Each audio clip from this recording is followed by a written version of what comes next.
আসসালামু আলাইকুম প্রিয় দর্শকবৃন্দু, আমন্ত্রণ জানাচ্ছি জনতার সময় টিভির স্টুডিও থেকে। কোরআনের একটি আয়াত থেকে বর্ণনা দিব। মৌমাছির কাছ থেকে আল্লাহ পাক মানুষকে শিক্ষা গ্রহণ করতে বলছেন। আল্লাহ কেন মৌমাছির কাছ থেকে মানুষকে শিক্ষা নিতে বলছেন, এই বিষয়টার উপরে আজকে আলোকপাত করা হবে। কালো সোনালী দাগ কাটা ছোট্ট এক প্রাণী, নাম তার মৌমাছি।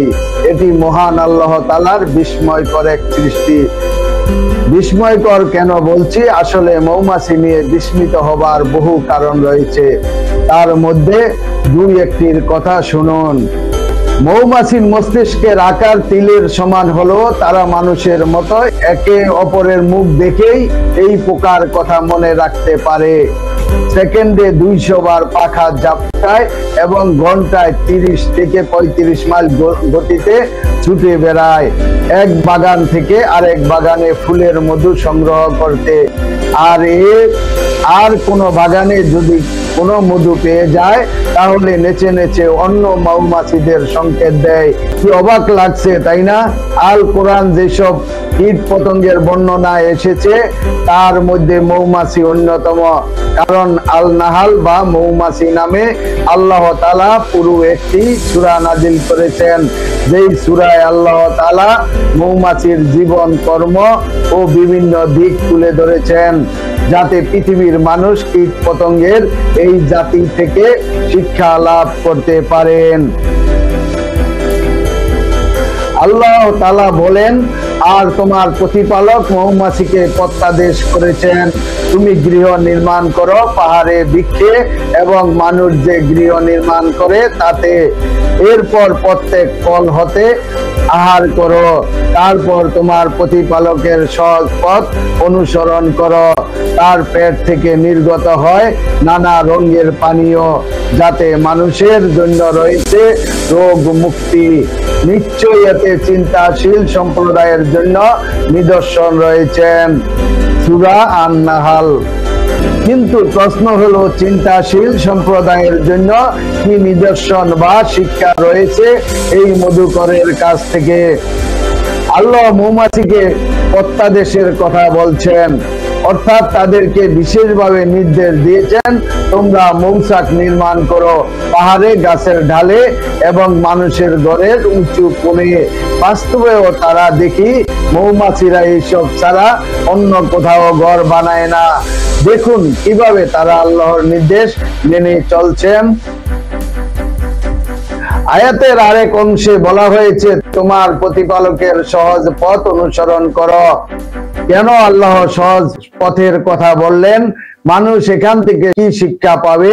পৃথিবীর সবচেয়ে বুদ্ধিমান পতঙ্গ বলে ধরা হয় মৌমাছিকে, কারণ তারা যখন কোনো বাগান থেকে মধু আহরণ করতে চায় তখন সে বাগানে যাওয়ার পথ বারবার যাচাই করে, কোন পথে গেলে কম সময় লাগবে, অর্থাৎ কম সময় ব্যয় করে অধিক উৎপাদনের লক্ষ্য তাদের। সেই জন্যই আল্লাহ সহজ পথের কথা বলছেন।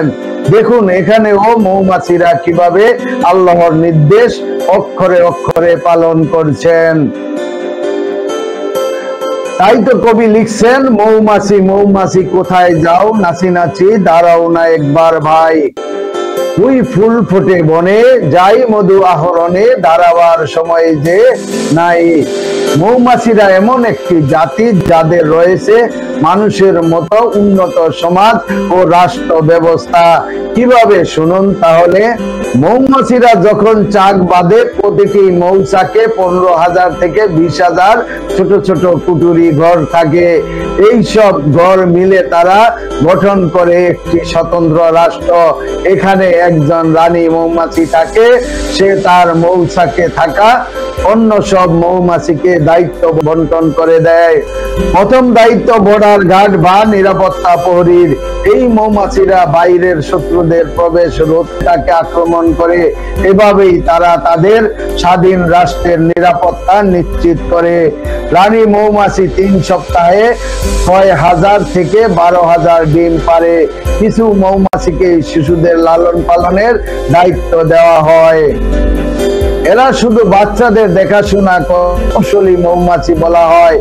তারা 6 কোণ বিশিষ্ট মোমের ঘর তৈরি করে নির্দিষ্ট নিয়ম মেনে। কেউ কেউ আবার গাছপালা থেকে মোম সংগ্রহ করে প্রকৌশলীদের হাতে তুলে দেয়। এতে বোঝা যায় একটি সমাজ ও রাষ্ট্রকে সফলভাবে পরিচালনা করতে চাইলে সবার উচিত নিজেদের দায়িত্ব সঠিকভাবে পালন করা। একটি গুরুত্বপূর্ণ বিষয়, যদি কোনো মৌমাছি ময়লার স্তূপে বসে পরে চাকে ফিরে আসে, তবে নিরাপত্তার দায়িত্বে থাকা মৌমাছিরা তাকে আর প্রবেশ করতে দেয় না, এমনকি রানীর নির্দেশে তাকে হত্যা পর্যন্ত করা হয়। এর শিক্ষা, আমাদের সমাজ ও রাষ্ট্রকে পরিশুদ্ধ রাখতে হলে অন্যায়কারীদের শাস্তি নিশ্চিত করতে হবে, নইলে অপরাধ বাড়তেই থাকবে। মৌমাছিরা মাইলের পর মাইল উড়ে যায়, মধু সংগ্রহ করে আবার নিখুঁতভাবে বাসায় ফিরে আসে। তারা পথ হারায় না, কারণ তারা আল্লাহর দেখানো পথেই থাকে। মানুষও যদি আল্লাহর দেখানো পথে চলে তাহলে সে পথ হারাবে না। তাই তো আমরা প্রতিদিন নামাজে বলি, ইহদিনা সিরাতাল মুস্তাকিম, আমাদেরকে সরল পথ দেখাও। আল্লাহ আরো বলেছেন, তোমরা বিভিন্ন ফল ফুল থেকে আহার করো। মৌমাছিরা সেই অনুসারে পছন্দের ফুলে যায়, নির্যাস নেয়, কিন্তু কখনো ক্ষতি করে না, বরং নিঃস্বার্থভাবে মানুষের উপকার করে। একজন মুমিনকে হতে হবে তেমনি, কাউকে ক্ষতি করবে না, বরং নিঃস্বার্থভাবে সবার উপকার করবে। প্রিয় দর্শকবৃন্দ, আমি মনসুর রহমান পাশা, জনতার সময় টিভি থেকে বিদায় নিচ্ছি। আল্লাহ হাফেজ।